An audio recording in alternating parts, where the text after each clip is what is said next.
Good afternoon, everyone. Start with some opening comments. Last night, Secretary Blinken wrapped his 8th trip to the Middle East since the October 7th terrorist attacks, visiting 4 countries and meeting with leaders from across the region and the world at a conference in Jordan.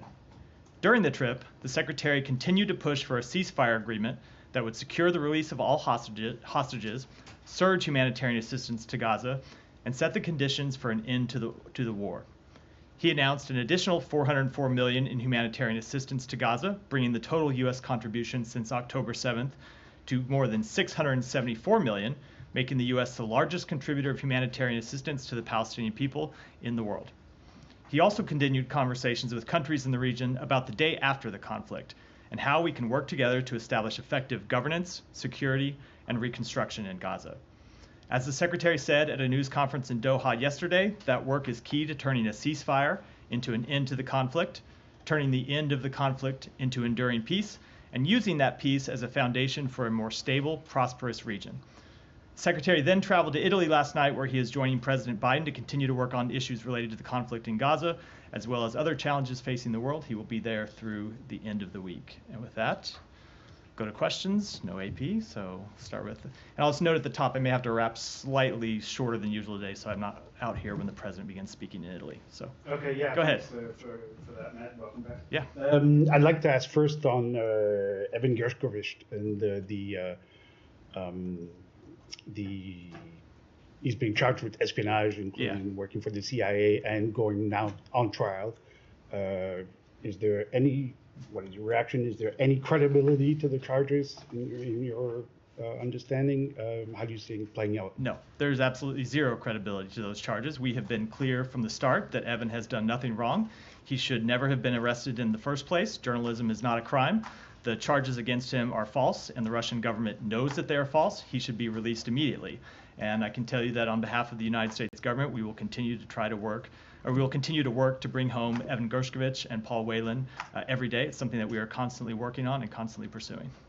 Can I follow up on Evan? Yeah. Thanks, Matt. Are you concerned at all for his safety as he is transferred from Moscow to Ekaterinburg, and Roger Carson said you guys may lose contact with him during that time? I don't have any specific concerns to mention here, but we are in contact with Evan. We've been in contact with him. We've had consular visits with him regularly. The last one we had was in May.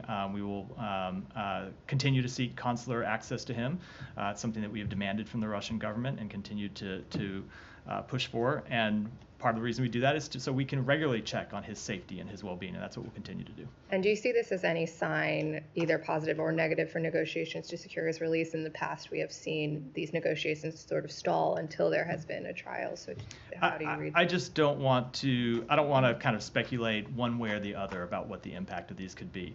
We're going to continue to try to pursue his release. We put a substantial offer on the table to secure the release of Evan and Paul Whelan some months ago. As we said publicly, we're continuing to work to secure their release. We don't talk about all the details of that publicly. This has always been the case, but it is one of the Secretary and the President's highest priorities. Come to Gaza. Yeah.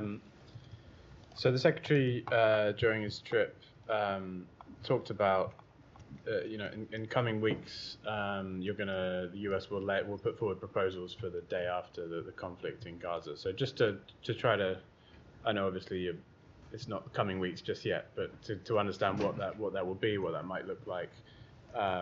Is this is something that you're planning to put forward in detail whether or not there's a ceasefire agreement? I don't want to get ahead of I don't want to get any further than what the Secretary said yesterday. We are continuing to have conversations with our partners in the region about what exactly those plans will look like.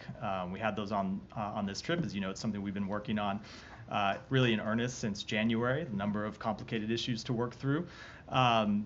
Obviously, the best environment to kind of launch those proposals would be if we had a ceasefire, because once you have a ceasefire, that's something that we want to turn into something more enduring. But where we might be several weeks from now, it's very hard to speculate, because as you know, we've been trying to get a ceasefire for some time, and we don't have one yet. We're continuing to push for one. But I think the point the Secretary was trying to make is we don't want to let the absence of a ceasefire stop us from pursuing that work on reconstruction, on security and governance, because it's important that we nail down the details and with our partners in the region that we've been working with, and it's important that we are ready to seize any opportunity to make sure that should we achieve a ceasefire, we can turn that into something more meaningful and enduring and lasting. And is there a plan that regional countries have signed up to? Is it the Israelis who are left to convince? This something that you're going to put forward in order to get them on board? Is that sort of... I just don't want to speak to it in any more detail. These are conversations that continue at a diplomatic level. The Secretary has been engaged with in them. Assistant Secretary Leaf has been engaged in them with her counterparts, and will continue over the next few weeks. And I'm sure other people will have questions on this, but just on Israeli operations in Rafah, there's reporting that they've sort of gone deeper into the city, reaching the beach. I think the Israeli military themselves said they struck 45 targets over the past day. Does this constitute the full-scale operation that you've been warning about? It continues to be something we're watching incredibly closely, but we still have not yet seen them launch what looks like a full-scale major military operation. Certainly not in the size, scope, or scale of the operations in Khan Yunis, in Gaza City, elsewhere in Gaza. It's been a more limited operation, which is not to say it hasn't had a dramatic impact on the population there. Of course it has. We've seen hundreds of thousands of people, maybe a million or a little more than a million people who have left Rafah and fled west and fled north, and we continue to work to try to get humanitarian assistance to those people. But just in terms of the operation itself, it does still look like somewhat of a different operation than the kind that we had seen previously and that we had warned very much against publicly and in direct conversations with the Israeli government. Thank you. Could you talk a little bit more about these Hamas wanting these written guarantees from the US? Do you see this as in any way reasonable or outrageous? Have they done this before? Is there anything you can give us? I cannot talk any more about that, as you might imagine. We're not going to talk at all about the details of the response that Hamas got, at least in terms of what is contained in that in that response. I've seen a lot of reporting about it. Not all of it has been accurate. I wouldn't characterize any further than what the Secretary said yesterday. What hasn't been accurate? Nice try. No, I'll come to you, Said. Just one on the... Said, I'll always come to you, so go ahead. Open-ended question. The pier is set to be dismantled again due to sea state. Do you have any comment on that? I would defer to my colleagues at the Pentagon who are responsible for the operation of the pier. Do you have anything else, Jenny? Yeah, I just wanted to know if there's been any contact through the mediators with Hamas since they submitted their proposal the other night. When do you expect there to be any contact? There's some reporting that the Israelis aren't going to participate in further negotiations. I will let the mediators speak to that. Obviously, we were in contact on what day is it? Thursday. On Tuesday night with the Egyptian mediators, and the Secretary spoke directly with the Qatari mediator, the Prime Minister, yesterday in his meeting in Doha. They, as I think you know, tend to be in fairly regular contact with the political wing of Hamas. But in terms of what the next step of negotiations will look like, I don't want to get into that from here, other than to say that we are committed to trying to push forward to get a ceasefire. We were disappointed with the response that came back from Hamas yesterday. As the Secretary said, as you've heard some other people say, there were some suggested changes that were fairly minor and were fairly workable, and then there were some that we don't see as workable.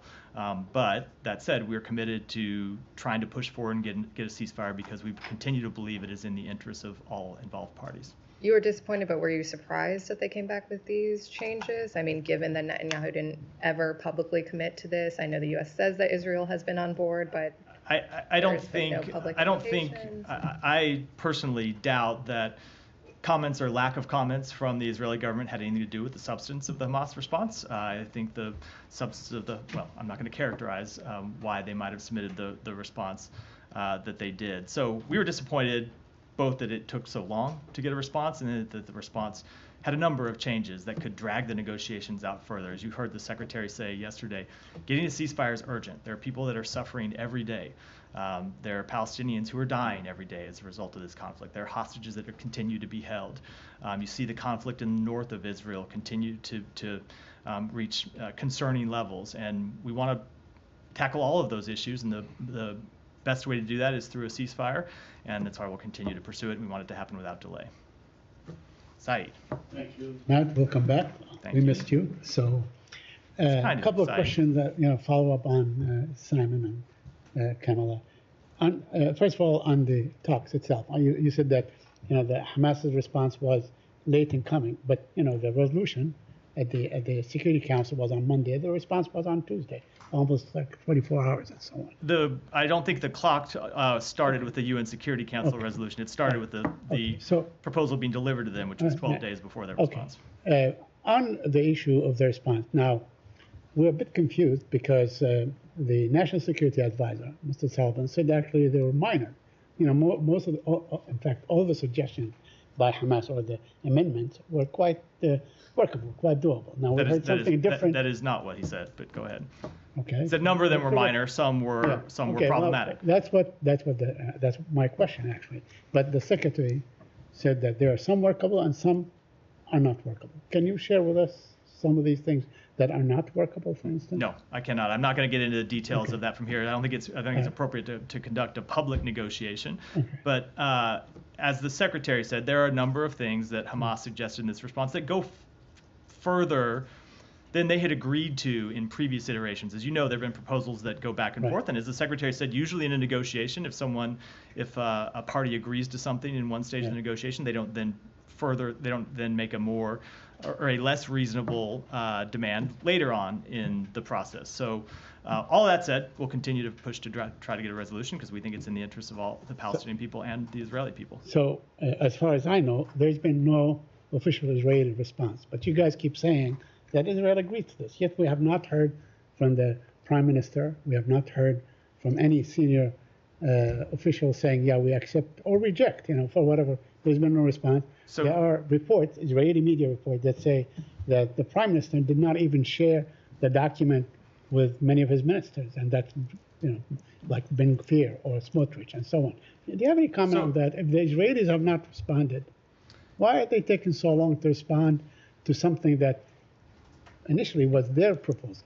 Why are they taking a long time? The Israeli government does not need to respond to its own proposal. It's their proposal. But in terms of support for this, to be clear, in terms of support for that proposal, two things. Number one, it's not true that the Israeli government hasn't come out and said it was their proposal and they supported. They did do that. They did that in the days immediately after. There were advisors to the Prime Minister that came out and said that publicly. Number two, the Secretary discussed this directly with the Prime Minister himself on Tuesday when we were in Israel, and the Prime Minister reaffirmed his support for the proposal. So it's simply not true. Statement, did he support it? In a direct conversation with, but in a direct conversation with the Secretary laid publicly. But Saeed, again, there are officials from the Israeli government who have come out and said that as well. Okay, but then clear it for us, because at least I'm confused on the issue of the first phase and the second phase and so on. It seems that the Israelis, in all their statements, they focus on the first phase, but not on the transitional second phase, and on, let's say, allowing all the stuff that is in the second phase and the third phase. So could you explain to us where, is this the sticking point, for instance, between the Palestinians and the Israelis? So I'm not going to get into what the various sticking points are in the proposal. When it comes to statements made by the Israeli government, I'm just going to look at what the Israeli government has done. Right. And that they put forward this proposal that the president outlined 13 days ago that would lead to an immediate ceasefire, that would lead to an extended ceasefire as negotiations moved from phase 1 to phase 2, and that ultimately could bring about an end to the war. And one of the points that the Secretary was getting to yesterday, it's really important that in that proposal that the president outlined, that the ceasefire doesn't end in 6 weeks. There's a six-week ceasefire that continues when negotiations continue. And so Hamas could have agreed to that proposal, didn't lock them in long term. There's an agreement. There would be continued negotiations at the end of 6 weeks. Those negotiations actually start in 16 days, and the ceasefire continued. But at least we would have had a ceasefire. At least we would have had a halt to the suffering. And Hamas didn't do that. Instead, they dragged it out for 12 days, and now there will be continued haggling and a delay in the ceasefire, and that's what we were disappointed in. But as I said, we are committed to continue to work on this because it is so vitally important to the people in the region. Okay, just a couple of follow-up. There's been a UN report detailing Israeli war crimes during the first month of the war. Have you seen the report?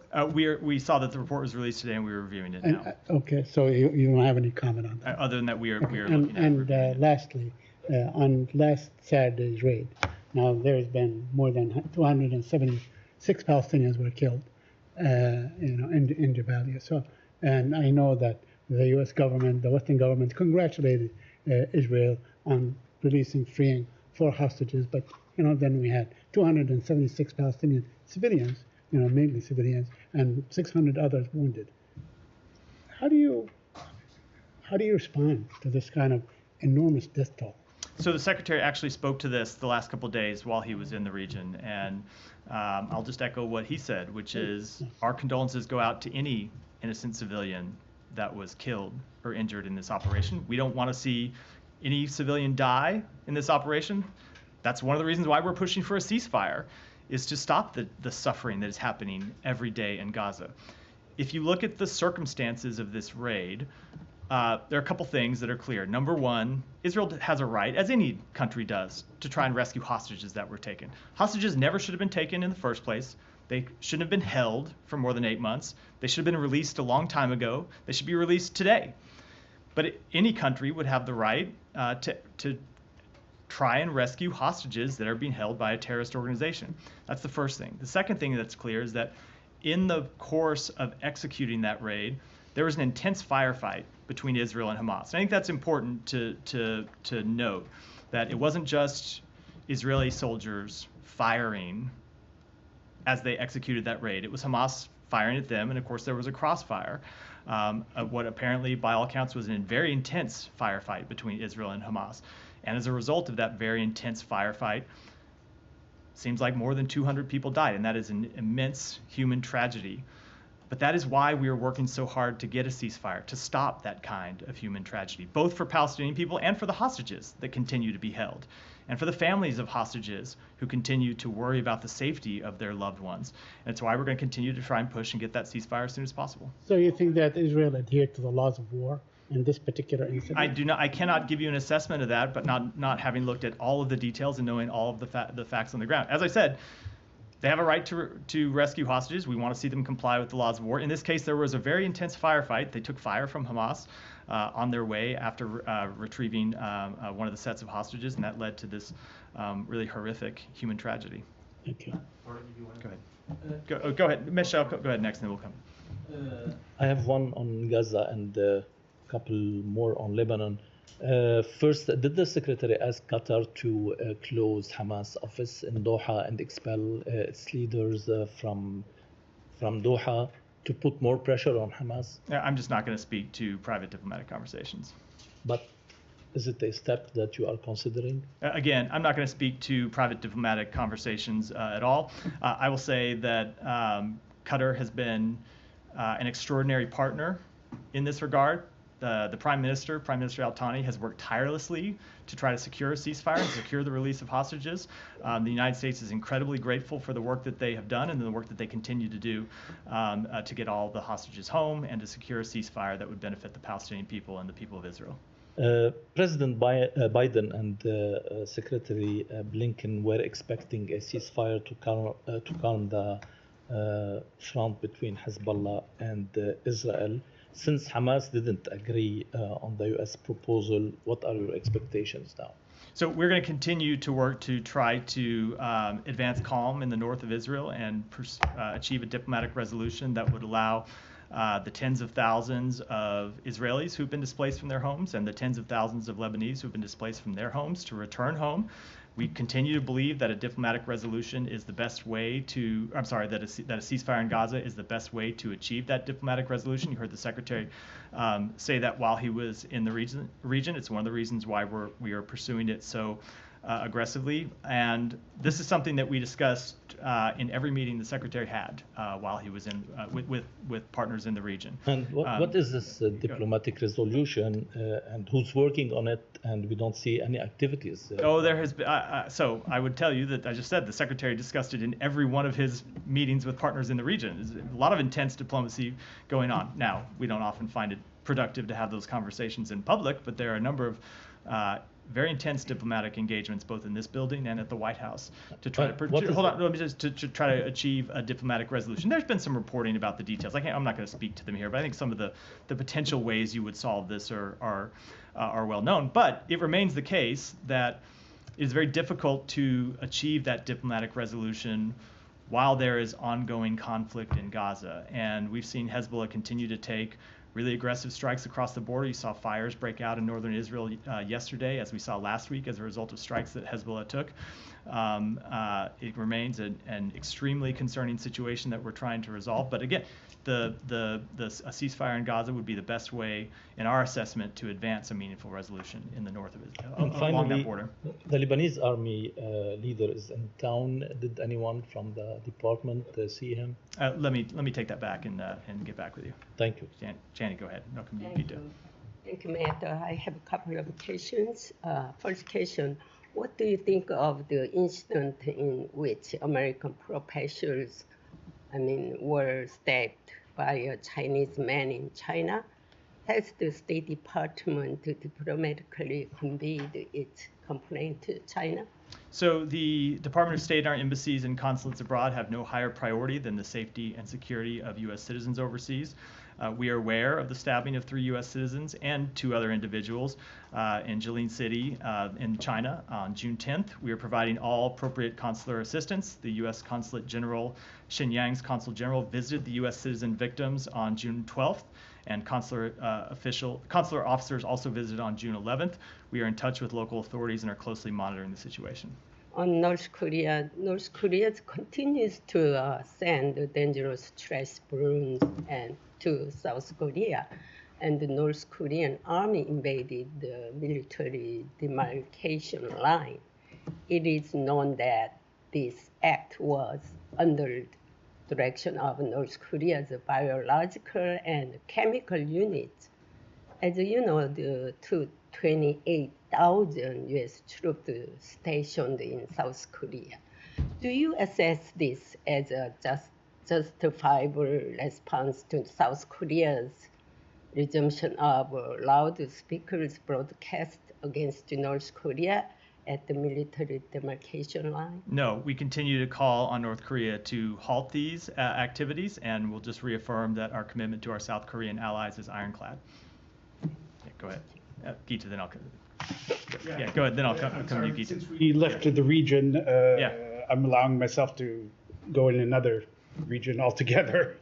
The secretary had a very unusual phone call yesterday it appeared unusual because I don't know exactly, it must have been years that last time that he called the president of Gambia.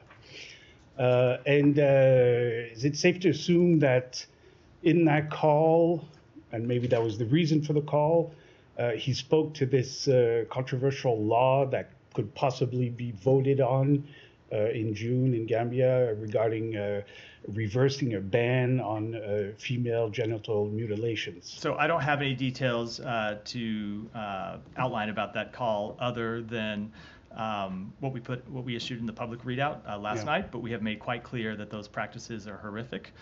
We oppose them across the world. We would be incredibly concerned about any country taking steps to reverse bans on female genital manipulation. Okay, but you can't confirm that the secretary raised, or at least the issue was talked about. No, I can't. I don't have any further readout to give other than what we put in the public readout. Gita, sorry. And I'm sorry for skipping you after I said I would come to you next. I try to blame Leon, but that was on me. I have a couple of questions on the release of the French citizen Louis Arnaud from Iran. I was wondering if the U.S. was aware or involved in the French talks with Tehran on his release, whether the French at all, if you weren't involved, if they, did they consult with the Biden administration? And do you know if the Islamic Republic got anything in return? So I would let the government of France speak to any specific questions about the release of what, after all, is a United States citizen. I will say, a French citizen. I will say that we, of course, celebrate the release of French national Louis Arnaud. We are in frequent contact with our allies and partners, and that, of course, includes France, whose citizens are being unjustly held in Iran. As you know, there have been Americans over time who have been wrongfully detained in Iran, and we have worked incredibly hard and been successful in returning those Americans home, and so we often offer what expertise we can about those situations to our allies and partners who have had their own citizens being unjustly detained. Unfortunately, the Iranian regime continues to unjustly detain additional French citizens and many other countries' citizens to use them as political leverage. There's no justification for this. They should all be released immediately. And I would just, as I do every time we discuss this particular matter, remind every U.S. citizen that Iran is a level 4 country. We have a travel advisory making clear that American citizens should not travel to Iran for any reason ever, because among other reasons, they risk being unlawfully, unjustly detained, and we will reiterate that advice to Americans. Are you aware if any U.S. citizen or green card holder are still in jail in Iran? There may be Americans who are still in prison in Iran. There are none that we have assessed to be wrongfully detained.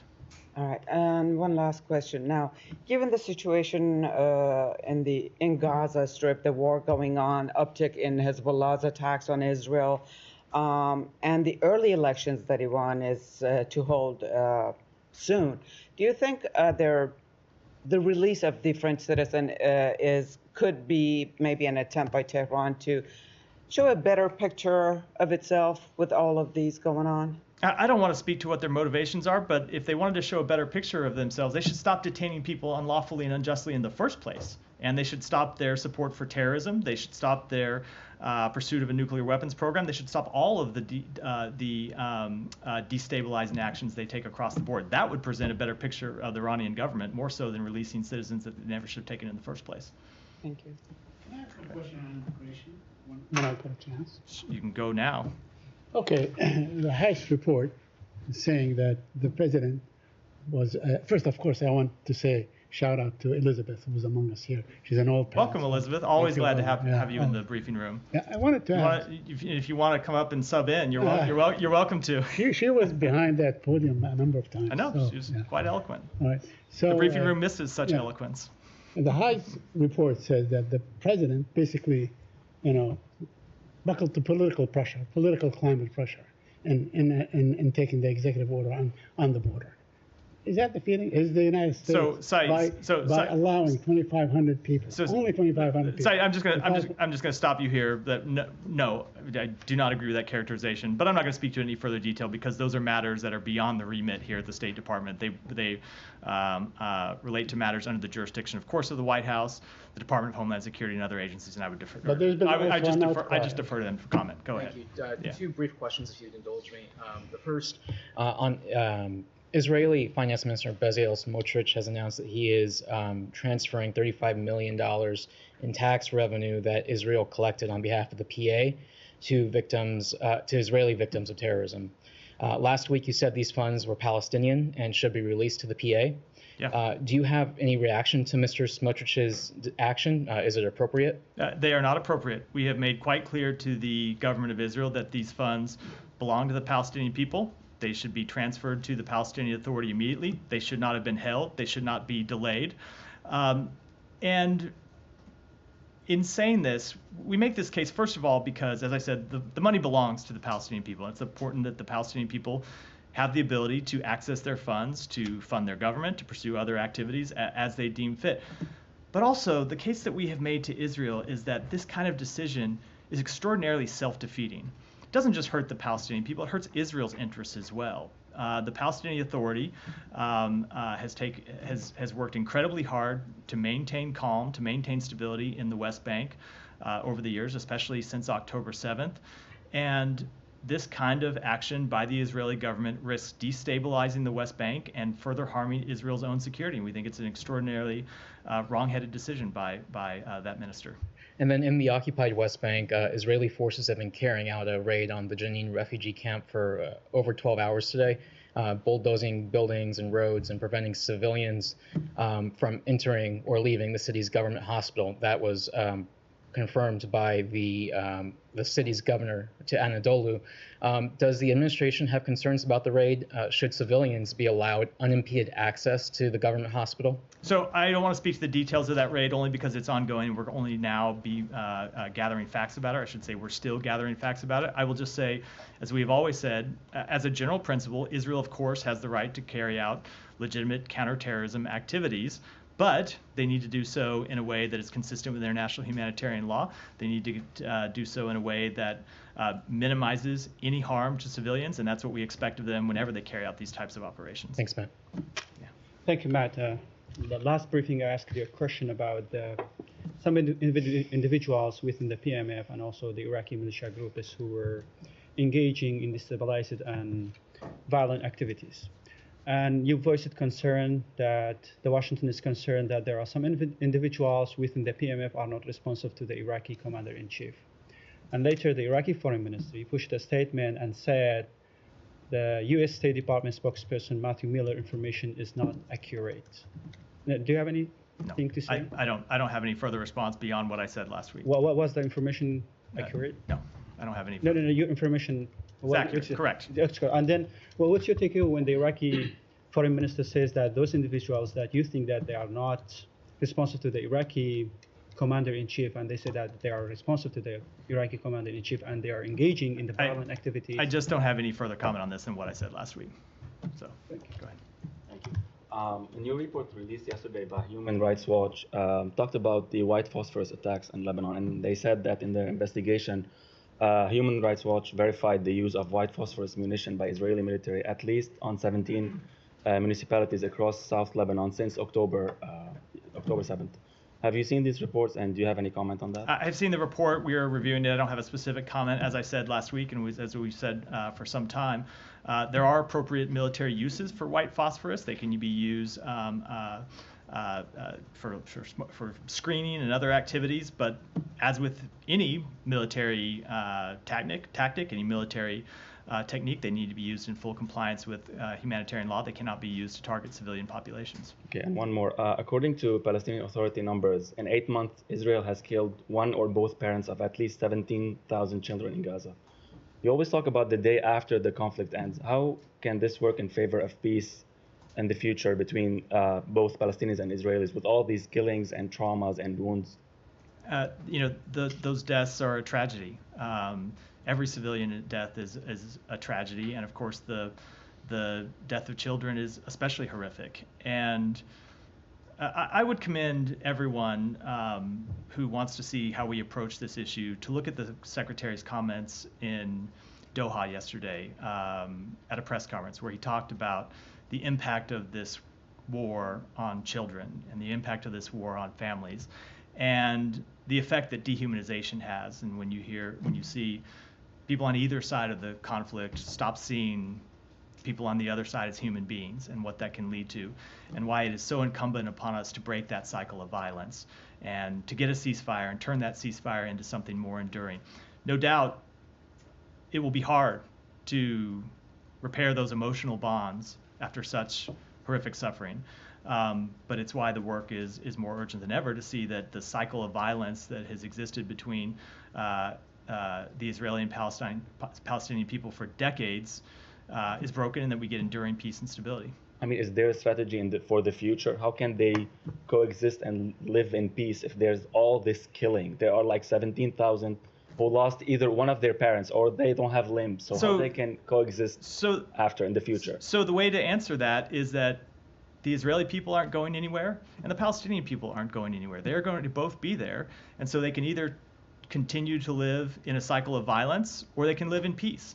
And that is why we have constantly said that the extremist voices on both sides of this conflict who want to see a conflict that goes on forever and a conflict that isn't resolved aren't speaking in the interests of the Israeli people and aren't speaking on the interests of the Palestinian people. And it's a very good question. It's a question that has plagued this region for decades. As I said, it's a conflict that didn't start yesterday and has been going on for some time.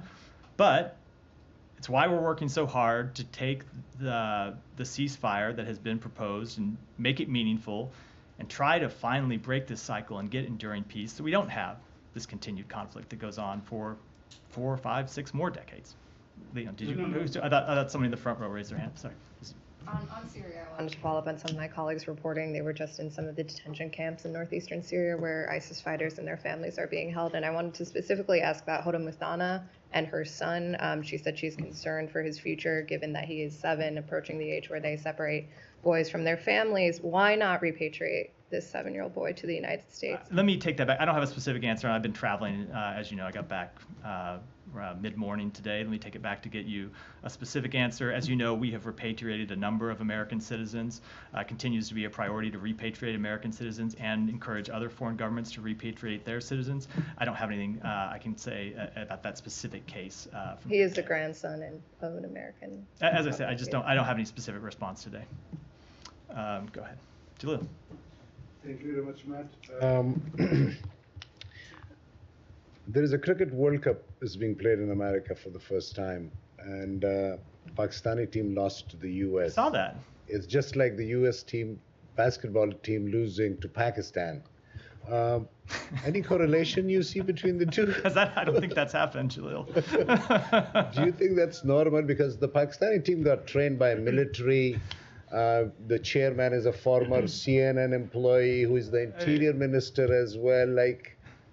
Like anything you see in Pakistan's situation and their cricket, or no? Because I know you like sports. That's why I want to take a little lighter note. I often get in trouble when I start trying to comment on things beyond my limited area of expertise, and I would say Pakistan's cricket team is certainly in that category. Okay, just one last.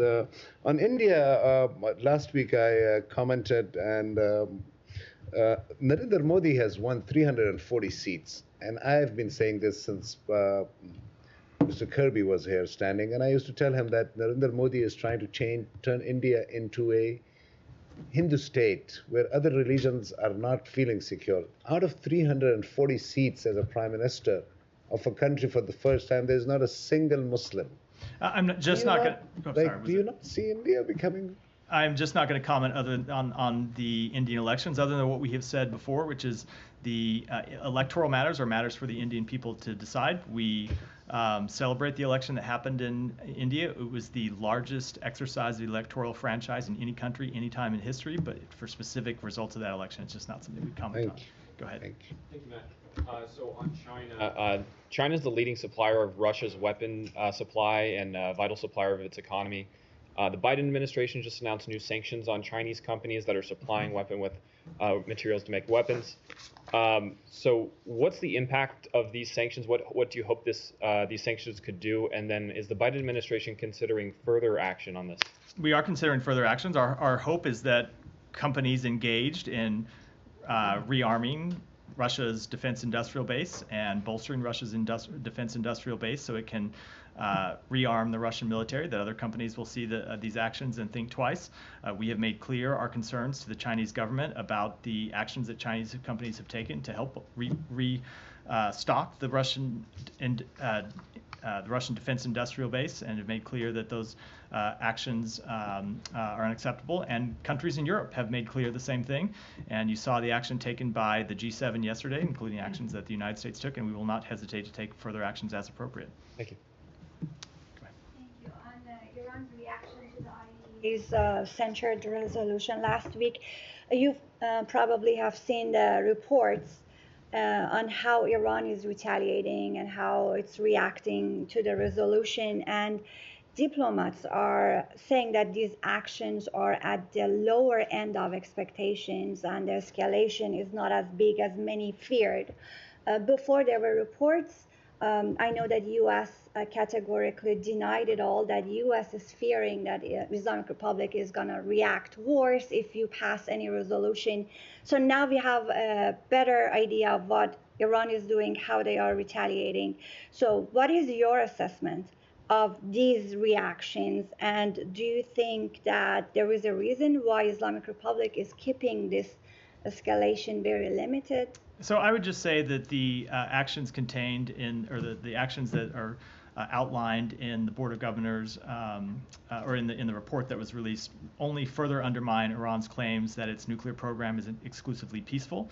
It only reinforces the concerns expressed by the IAEA Board of Governors last week. If implemented, we will respond accordingly.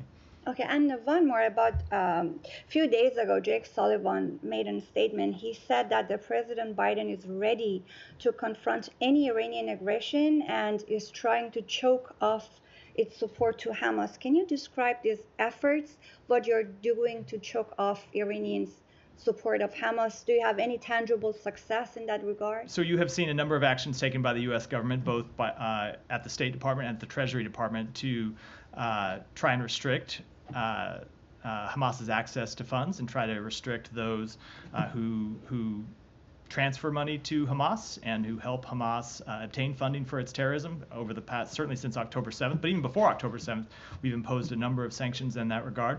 That said, we are always looking at other actors who may be engaged in such behavior and will not hesitate to impose further sanctions as necessary.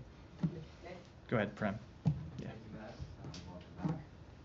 First question on the hostage operation last week that Said mentioned. Of course, the 274 killed, the 698 injured, the 4 hostages saved, and allegedly, Hamas alleges at least 3 hostages killed. I'm wondering, there seems to be some confusion as far as to what extent, if they did, the U.S. support this operation, if so, in terms of resources, troops, and beyond that, I'm wondering, along with those question marks, if the U.S. considered preemptively how such support could have contributed to such death or contributed to maybe an upending of the ceasefire negotiations. So I would just say 2 things about that. Number one, without getting specifically into any operation, we have always made clear that we support the return of hostages and that we would share any information that we had that would help Israel locate or return its hostages. But that's a general statement. I'm not going to speak with respect to this specific operation.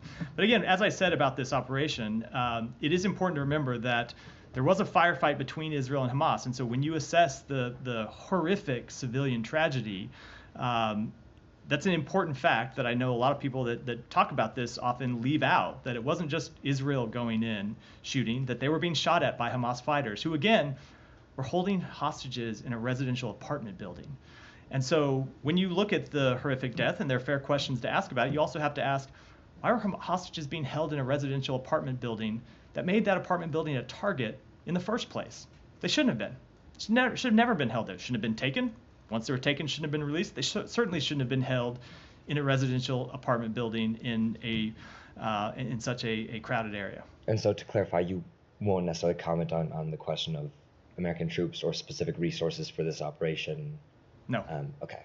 And then, but with respect to American troops, I don't ever comment on that from here anyway. It's not a matter for the State Department. And then or American personnel broadly, I should say. Yeah. On ceasefire negotiations, I know the administration and you have said today that Prime Minister Netanyahu has assured and reassured Israel's support for the proposal, but he and other officials have said they will not stop until the aims of their war are fully achieved. And of course, they recently opposed an earlier version of that UN resolution that passed unanimously in support of the deal.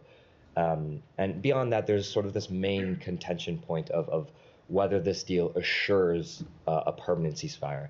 And to something you had said earlier, there's the reported Hamas fear that they could accept the deal without reliable assurances for permanence, lose leverage conceivably, and then after the 6 weeks or by lose leverage, you mean turnover hostages? No, surely, and I mean that's of course right. Some of that. Just to be clear, what the leverage is, it's hostages, surely, civilian hostages there. Absolutely, of course. But after that, and of course this is Hamas's fear, Israel finds another prerogative to continue attacking, and of course then lead to more civilian death, which is of course another concern that I'm sure we all have. So, what's the response to that sort of? So, again, first of all, civilians shouldn't be held as leverage in the first place. That's the first response, and that's just a base fact. But number two, as we've said before, there was going to be a negotiation to get from phase 1 to phase 2. Why not start phase 1 and get a ceasefire and stop the suffering? And then you can debate those issues. You can negotiate them. There would be an intense negotiation where we have said, the president himself said, that we would push Israel in those negotiations in the same way that Egypt and Qatar would push Hamas to engage in good faith negotiations. I guess I just fail to see what the harm is by getting the ceasefire, stopping the daily death toll, surging humanitarian assistance in to the Palestinian people, allowing Palestinians to return to their homes, and then have that negotiation while the ceasefire was ongoing. Now, Hamas has chosen to continue the negotiations now and not start a ceasefire. And we regret that they made that decision. We think we could have continued the negotiations while the ceasefire started, but that's the decision they've made, and they're ultimately accountable for that. And then just clarifying, I'm sorry. Just one clarity just on the fact of, numerous Israeli officials saying that they'd rather not stop until they complete their aims of the war. Is there any response to that? Again, Israel put forward this proposal that the president laid out that gets you an immediate ceasefire. Yes, there was going to have to be hard negotiations about how to get from phase 1 to phase 2. And that includes how you end the war and what the conditions are for ending the war. And Israel would, I'm sure, have demands in that, as Hamas would have demands. But what's the harm in taking the ceasefire and stopping the daily death and having that discussion later? We fail to see what that harm would be. We think Hamas should have agreed. We should have a ceasefire now, and then we could have had those discussions, but at least the daily death toll would stop and there'd be humanitarian assistance surging in. Unfortunately, that's not where we are. With that, it's 2 o'clock. I do have to wrap for the day because I know the president's speaking soon, if not already. Thanks, everyone.